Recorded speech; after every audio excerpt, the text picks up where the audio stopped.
అనుకో తర్వాత ఏమవుతుంది అధర్మం పాలవుతాం. రమణ మహర్షి ఆ సందర్భంలో ఒకనొక సందర్భంలో తన యొక్క ఆశ్రమంలో నిద్రిస్తూ ఉన్నాడు.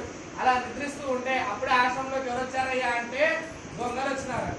దొంగలు వచ్చిన తర్వాత ఆశ్రమంలో ఏముంటది, ఆయనే సన్యాసి, ఆయన కట్టుకోవడానికి ఒక తుండు గుడ్డ, అంతకు మించి ఏముంటది, దొంగలకి ఏం తెలుసు అక్కడ ఏముంటున్నారు. కానీ వచ్చారు, అంత ఎత్తుకొని పరిగెడుతున్నారు, ఎక్కడక్కడ తీస్తున్నారు, అక్కడ ఉండేటటువంటి డబ్బాలు ఉండేటువంటి అన్ని నిలబడిస్తున్నారు, అన్ని తీస్తున్నారు. ఈయన చూస్తేనేమో రమణ వారి చూస్తే నమో తస్కరానామతయే నమః, నమో తస్కరానామతయే నమః, నమో తస్కరానామతయే నమః అనుకుంటున్నారు. ఈ శిష్యులు చూస్తే అక్కడ ఏమీ దొరకకపోతే మమ్మల్ని ఎక్కడ కట్టుతో పుడుస్తారు అన్న భయంలో వీళ్ళు శిష్యులు, రమణ వారి శిష్యులు ఏమీ దొరకలేదు అనుకుని వాళ్ళు ఏం చేస్తారు, ఆ కోపంలో ఎదుటి వారిని పొడిచేస్తారేమో అనే భయంలో శిష్యులు ఉన్నారు. రమణ వారి చుట్టూ స్వామి ఏదో ఒకటి నమో తస్కరానామతయే నమః, నమో తస్కరానామతయే, ఏంటి స్వామి తస్కరానామతయే తస్కరానామతయే తస్కరానామతయే పెట్టారని చెప్పేసి ఆ శిష్యులు అడిగిన తర్వాత వాళ్ళంతా కూడా ఇక దొంగలు వెళ్తూ వెళ్తూ కూడా చూసారంటే ఒక చిన్న చిరునవ్వునవి తస్కరానామతయే నమః అన్నాడంట. ఇక ఆ దొంగలు కూడా అనుకున్నారంట, వీడు పిచ్చివాడు, వీడు వెర్రి బాగోడు, వీడిని నమ్ముకుని మనం వచ్చాం కదా, మనకేం దొరికింది, వీడు తుండు కూడా పని చేయకపోయేది. ఏ తర్వాత వాళ్ళు దొంగలు కూడా వెళ్ళిపోయాక అప్పుడు శిష్యులు ఊరికే ఉంటారు, అడుగుతారు ఏం స్వామి వాళ్ళు వచ్చారు, ఓం నమో తస్కరానామతయే తస్కరానామతయే తస్కరానామతయే అంటే ఏడు స్వామి అన్నారు.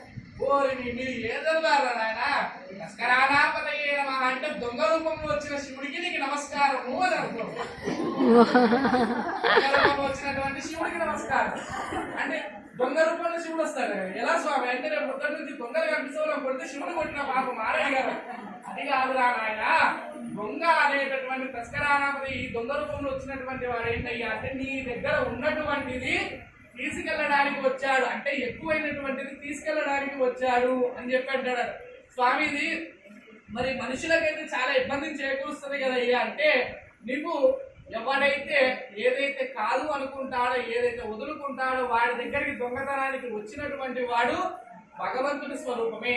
ఎవడైతే దేని గురించి అపేక్షిస్తాడో, దేని గురించి అయితే పరిగెడతాడో వాడి దగ్గరికి వచ్చినటువంటి దొంగ దొంగనే.